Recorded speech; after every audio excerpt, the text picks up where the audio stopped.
அன்பு சகோதரர் அஜித் அவர்களும் ஐயா ரஜினிகாந்த் அவர்களும் வந்துட்டு தன்னோட புகழை வியாபாரம் பண்ணல அப்படின்னு சொல்லியிருக்காரு சார். அதுக்கு மீன் என்னன்னா விஜய் அவர்கள் வந்து வியாபாரம் பண்ணிருக்காரு, இவங்கெல்லாம் வியாபாரம் பண்ணல அப்படின்னு சொல்லியிருக்காரு சார். அதான் என்ன மீன் பண்றாங்கன்னா, அதாவது அவங்களுக்கு கொள்கை இல்ல. ஒரு ஹீரோ யார் வந்தாலும் கூட்டம் வரதான் செய்யும். ஆக்ட்ரஸ் நயன்தாரா அவங்க வந்தா கூட இவ்வளவு கூட்டம் வரும் அப்படின்லாம் கூட சொல்லியிருக்காரு சார். சரி, உங்கள்கிட்ட தான் கொள்கை இருக்கு, உங்களுக்கு கூட்டம் வரமாட்டேங்குது. நீங்கள் நல்லா கவனிச்சு பார்த்தீங்களா, திரு சீமானுடைய முழு அரசியலும் விஜய் எதிர்ப்பு என்றே மாறி போய்விட்டது தெரிகிறதா?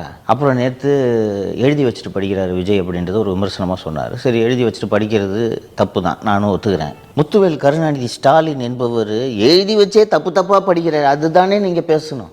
அதில் எல்லாரும் படிக்கிறாங்க, ஸ்டாலின் அவர்கள் வந்து சின்ன சீட்டில் படிக்கிறாரா, மிச்சவங்களாம் பெரிய சீட்டில் படிக்கிறாங்க. நீங்கள் அதுதானே விமர்சனம் பண்ணணும். முதல்வர் ஒரு பத்திரிகையாளர் சந்திக்கல, பத்திரிகையாளர் சந்திப்பில் கேள்வி கேட்டாங்கன்னா கேட்காத கேள்விக்கெல்லாம் இவராக பதில் சொல்கிறாரு. கஷ்டத்துக்கு அடுத்த கேள்விக்கு நானே பதில் சொல்றேன் அப்படின்லாம் சொல்றாரு. நீங்கள் அதை விமர்சனம் பண்ணணுமா? ஆளுங்கட்சி மீது தானே உங்கள் விமர்சனத்தை நீங்கள் கூர்மையாக்க வேண்டும். திராவிடத்திற்கு மாற்று திராவிடத்தை ஒழிப்பேன்ட்டு தானேங்க நீங்கள் கட்சி தொடங்குறீங்க. வெறும் விஜய் எதிர்ப்பு என்ற ஒற்றை புள்ளியில் சுருங்குவது தான் உங்கள் கொள்கையா? இதான் உங்கள் கொள்கை? என்னமோ கொள்கை இருக்குன்னு என்ன விஜய் எதிர்ப்பு தொடங்க இப்போ என்ன கொள்கை இருக்குது உங்களுக்கு? சீமானுக்கு என்னென்னா தெரிஞ்சு போச்சு, நம்ம இவ்வளோ நாள் பண்ணிக்கிட்டு இருந்த வியாபாரம் விஜய் முடித்துவிட போகிறார் என்பதை சீமான் அவர்கள் நன்றாகவே தெரிந்து கொண்டார்.